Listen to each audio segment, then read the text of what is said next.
Scowcroft, we look forward to hearing your statement. Thank you, Mr. Chairman. I'm very pleased to appear before you to discuss such a complex and an important subject.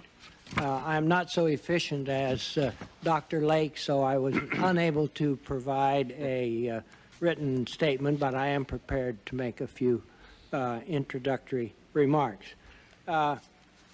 I was asked to focus on the role of terrorism in the first Bush administration, and that will be the focus of my remarks. And at the outset, I would like to point out the difficulties of comparing the counter-terrorist situation and the activities of the first Bush administration with those of the present time. The dominant security challenge of Bush I administration was still the Soviet Union, and that tended to be the organizing focus in which security priorities were viewed. So there was a different kind of an outlook there, and there still things that were not related somehow to the Soviet Union, sort of ipso facto, were not given quite as much attention. In addition, at that time, terrorism was primarily a phenomenon which was state-sponsored or state-assisted or tolerated. And therefore, it was natural for us to think of deterring or dealing with terrorism primarily through the sponsor than through with the terrorist organizations directly, where things like deterrence and so on would have some impact. A further point, none of the terrorist organizations at the time, so far as we knew, had global reach.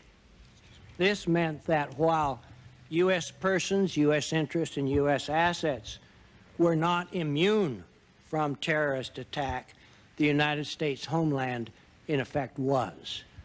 And that certainly colored how terrorism was viewed. Terrorist organizations appeared to be either broadly regionally or issue related. And even though Hezbollah was thought to be behind many of the terrorist acts that occurred during the Reagan administration, the acts themselves seemed to be relatively independent and uncoordinated events rather than part of a overall strategy. Indeed, at the time, there were some terrorist experts who argued that terrorist acts were less an attempt to create damage or to kill people, and they were to call attention to the issue which the particular terrorists supported. And I have no idea whether that is really true, but that would be another distinction with the present.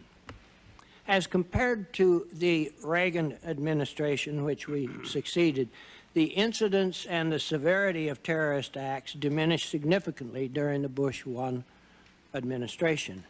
There was nothing, for example, comparable to the Beirut embassy bombing, Kuwait embassy bombings, nor the Marine barracks. There was, I believe, only one aircraft hijacking and during our administration, and no Americans were involved at all. Nevertheless, there were terrorist activities which compelled a focus on the terrorist problems. And there are two issues which stand out in my mind.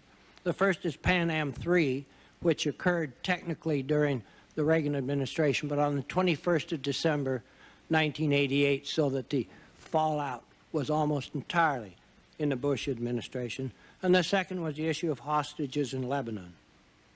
I followed the Pan Am 103 problems closely. I received periodic briefings on the investigation, and the effort which led to Libya and away from Syria and Iran, who were the first suspects, was, in my mind, a product of brilliant analysis and investigation and had appeared to be the result of very close coordination between or among CIA, FBI, and the British.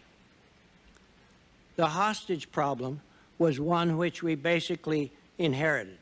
In the decade beginning in 1982, there were some 30 Westerners kidnapped in the Middle East. When we came to office, I believe there were about 8 hostages being held, most apparently in Lebanon.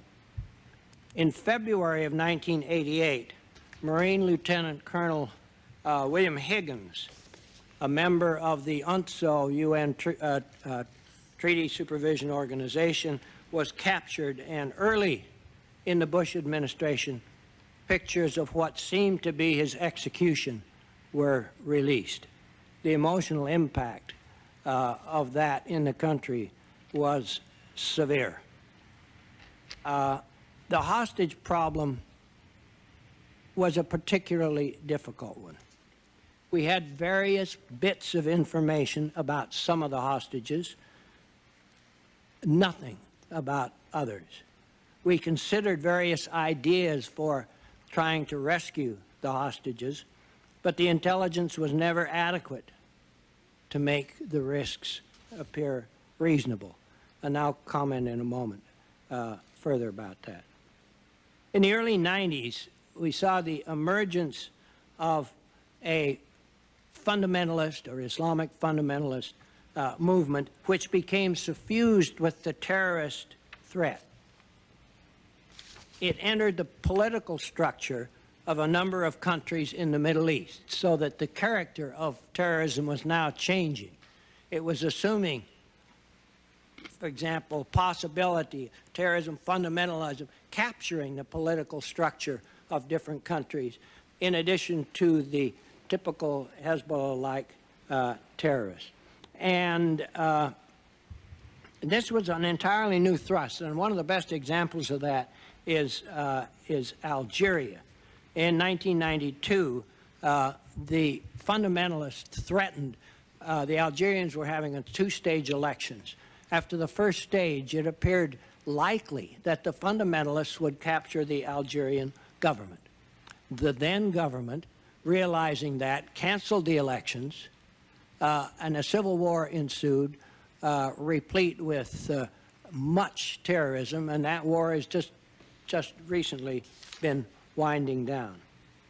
Now, my recollection there is that the president was kept well informed through the PDB of this evolution of terrorism into the broader issue involving politics. My summing up is that terrorism was a difficult issue for us to deal with, but that, especially compared with the Reagan administration, it was not an issue that was on the rise and getting worse. But now, just as terrorism, as I pointed out, has changed, so has the challenges before us. I would say that for Bush 1, intelligence support in general seemed adequate to the task as it was then appeared. But as I indicated, I was frustrated then at the lack of human capability to help with the hostage problem. We simply could not find out enough about the hostages, who precisely was holding them, where they were held, and so on, to make any attempt at rescue feasible, because we stood the chance of having more of them killed in an attempt to rescue 1 or 2. I think that remains an area where improvements are required. The war on terrorism is, in my mind, primarily an intelligence war, and we badly need an improved capability to get inside terrorist networks if we're to deal with that problem. I would observe also that the early 90s began a period of severe budget cuts in the intelligence community. That's a policy maker's issue. That's not an intelligence problem. And that also hampered the ability of the intelligence community to make the transition from the focus on the terrorist threat to that of a world nurturing terrorist activities. And I think that was particularly the case in HUMINT, which had been, to my mind, fairly exclusively focused on the Soviet issue. And human capability in other areas was sparse, and making that transition was made harder. One last thought about the changed nature of terrorism, and that is its global reach. I believe that that change exacerbates the bifurcation of the intelligence community, the bifurcation being the U.S. border and intelligence collection and activities outside the border versus inside the border. It was not so much of a problem during the Cold War and in the immediate post-Cold War world, when most of the problems we faced, intelligence problems, were overseas, were out of the country. So with the exception of a couple of counterintelligence cases, when we did run into this bifurcation, it was a manageable problem. The borders, so far as the terrorists are concerned, have gone. There is no distinction for terrorists between inside and outside the United States. And I think that makes much more serious the division that we have in between the CIA and the FBI. And I think it goes for two ways. First of all, when you have to have a handoff between any two bureaucracies, there is a considerable loss of efficiency, even if they get along very well. I'm not suggesting those two do not, but that is in itself, it makes the problem more difficult, and some of the things that you all are looking about 9/11 are clearly a result of that bureaucratic difference. But in addition to that, there is to me, a cultural issue between these two organizations, and that is they approach the problems of which they're expert from opposite ends of the spectrum.